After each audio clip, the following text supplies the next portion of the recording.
So the motto of my talk today is, if you had the chance, would you change the world? It's the motto of my company, and I think it's really the motto of being a social entrepreneur and running a social enterprise. The idea for what I do came actually when I was a student at the University of Alberta. I was a political science student doing a 4-year degree that took me almost 7 years. I took a lot of time off and I traveled around the world. I traveled to 34 different countries, a lot of those in the third world. The idea or the concept for what I do now comes actually on a trip to Nepal. I was on an Everest base camp trek. It's a 14-day trek right up to base camp, so up about 24,000 feet. And we're on this small, narrow path. It was about 1 day down from base camp. It was -30, small, narrow, rocky path going up towards base camp. I'm in full down with hiking boots. There's a 15-year-old kid behind me carrying my bags, typical tourist situation, going up towards base camp. And we pass an old man on the trail. And he's 73 years old. He's wearing no jacket, no shoes. He's barefoot, no gloves. And he has this enormous package on his back, very similar to this. And through our interpreter, we chatted with this gentleman for a while. So he had these kids we hadn't seen in years. He was getting paid 25 cents a day US to carry this load up to base camp. And we asked him what it was that he was being paid to carry. And he didn't know. It wasn't items he could afford. It would take him 4 days of work to afford one of the items in his basket. And when we looked inside his basket, it was just cans and cans and cans of Coca-Cola. So I guess at that point I realized that either directly or in this case indirectly, some of the largest companies in the world were making money literally off the backs of some of the poorest people on the planet. So I came home and I started thinking, being a political science student, sort of trying to think of new and innovative ways. I always wanted to work for the United Nations. That was sort of a dream of mine. Never thought I wanted to get into business at all. And so I thought, why couldn't a company compete against some of the biggest companies in the world?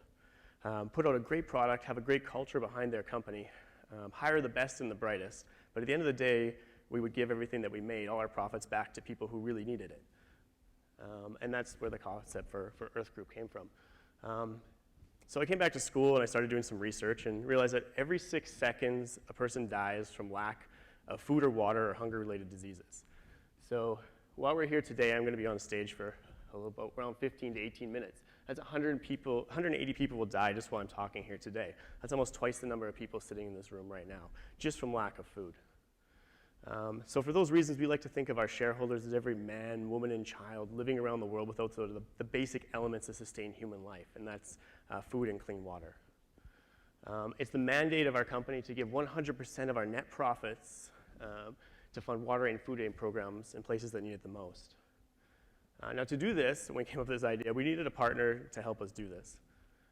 And that is actually me with my arm around a life-size cardboard cutout of the Secretary General of the United Nations. That's how we started. Now, seriously, we partnered with the largest humanitarian agency in the world. We're the only company to ever do this. It's a pilot program, never been tried before. We work specifically with the United Nations World Food Program. Now, to get this, the company was being run out of a van, out of a campus apartment. I put together my idea in a binder, and I didn't even know how to get a hold of the United Nations. So I phoned them, I faxed them, I emailed them, I couriered it to them on DHL, FedEx, every courier company that was available to me. And after 3 months of just constantly bombarding them with my idea, I finally got a call from Geneva.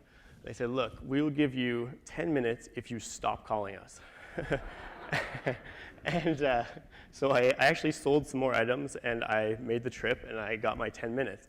And luckily, the people that I met with had some vision, and they said, look, we think your idea is a little crazy, but let's give it a try.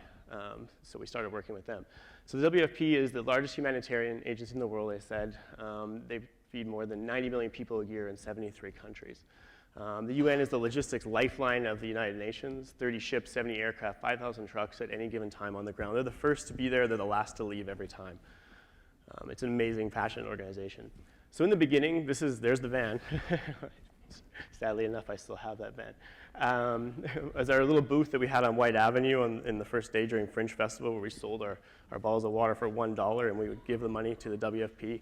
And we would deliver the water to our customers. When we started, we had one customer. I had to beg the guy to be a customer because we had phoned the media, I had phoned all the newspapers, and no one wanted to sell our product.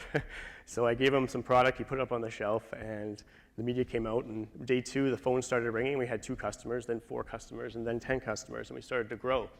And we started to be successful. We were able to start drilling wells in India and Bangladesh, start actually helping people. As we got bigger, we grew across Canada into the United States. We did pipelines in Ethiopia, water pipelines and pumps and distribution networks. We moved into Sudan during the crisis there and did pipelines, again, pumps and water wells. Because we're a social enterprise, the idea, we run just like a normal company. Bottom line is very important, but our bottom line is the more money we make, the more people we can help. And we're able to sort of think outside the box and come up with new ideas. And this is an idea a designer in Edmonton worked with us on. We're working with Engineers Without Borders right now to see if we can get it into the field. One of the issues in an emergency situation is that water needs to be there in 3 days or everyone starts dying. And normally that water is often dumped out of the back of airplanes with parachutes on pallets, bottles sometimes. And all these people, in fact, some of these refugee camps or displaced people, there'll be 1 million of them living under pieces of cardboard, under tarps, and sometimes it's very cold conditions, wet conditions. So we've got here is a 4-liter bottle that you can drink when you get the water, which will save your life. But afterwards, you can fill it with sand and dirt, put them together like Lego blocks, and you can actually build a structure out of them. Because the issue is there's hundreds of these giant piles of garbage sitting around, which you guys have just heard about. And there's no way to recycle it there right now. So this is a way to sort of usefully use these plastic bottles and try to help people in a situation. Today the company, like I said, we started just in a van. We would honestly go on sales trips and we would park the van in nice neighborhoods and sleep in the back because we didn't have money for hotels on sales trips. And we would have breakfast and brush our teeth at Starbucks. And we only had money for a hotel every 5th night, so that's what we would do, and away we would go.